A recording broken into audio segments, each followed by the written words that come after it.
বাড়ি থেকে বের হয়েছি এত সুন্দর সাজুগুজু করে, আর বাড়িতে ঢুকেছে একটা বিধ্বস্ত অবস্থায়। আর তার একমাত্রই কারণ হলো গরম।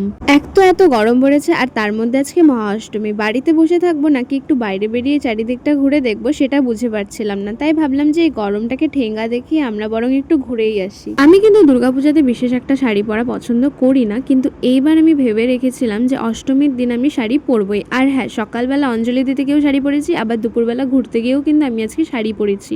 আজকে কোথায় ঘুরতে গিয়েছিলাম সেটা আমি বলবো না, বলবে তোমরা কমেন্ট সেকশনে এসে। আর এই হলো আজকে আমার টোটাল আউটফিট। কেমন লাগছে সেটাও একবার এসে জানিও। বেশ 4টার মতো আজকে প্যান্ডেল ঘুরেছি, আর এই প্যান্ডেলটা ছিল সব থেকে বেশি সুন্দর। সব ঝিনুকের কাজ করা ছিল, আর দুর্গা প্রতিমাটাও ছিল খুবই মিষ্টি। আর আমার ভাই এখানে তো মনে হয় 10 মিনিটে 20 বারের মতো জল খাচ্ছে। আর জল খাবেই না কেন, জল খেয়েই তো এখন থাকতে হবে, কারণ যা গরম পড়েছে। দুর্গাপূজাটাকেও এবার গরম ছাড়লো না। গরম যে কবে যাবে সেটা বলা মনে হয় এবার খুব মুশকিলই হয়ে পড়বে। তাও তো ভালো, প্যান্ডেলে যে সমস্ত গাছগুলো ইউজ করা হয়েছিল কাকু বিকেলবেলা ওই গাছগুলোতে জল দিচ্ছিল। তো এবার আমাদের কিছু খাওয়া দাওয়া করার পালা। তো আমি একটা রেস্টুরেন্টে গেছিলাম যেটার নাম আমার সত্যি মনে নেই, তবে এখানে অনেক কিছু আউট অফ স্টক থাকায় আমাদেরকে অবশেষে এই ফ্রাইড রাইস আর চিকেন কষা খেয়ে কাজ চালাতে হলো। তো যাই হোক, আবার সন্ধ্যাবেলা বেরিয়েছিলাম মা কাকিমণিদের সাথে। মনের মাঝে কোথাও একটা খারাপ লাগছে যে এই মাত্র 2 দিন, তারপরেই আবার চলে যাবে মা, সবকিছু আবার নর্মাল হয়ে যাবে। আর রাতেবেলা না টোটাল আউটফিটটার একটা ভিডিও করতে আমি ভুলেই গেছি। আসলে ভাইও ঘুরতে চলে গিয়েছিল টাউনে, আর কেউ ছিল না ভিডিও করে দেওয়ার মতো। তো যাই হোক, আজকের মতো এতটুকুই। ভিডিওটি তোমাদের কেমন লাগলো আর তোমাদের অষ্টমী কেমন কাটলো সেটা অবশ্যই আমাকে কমেন্টে জানিও।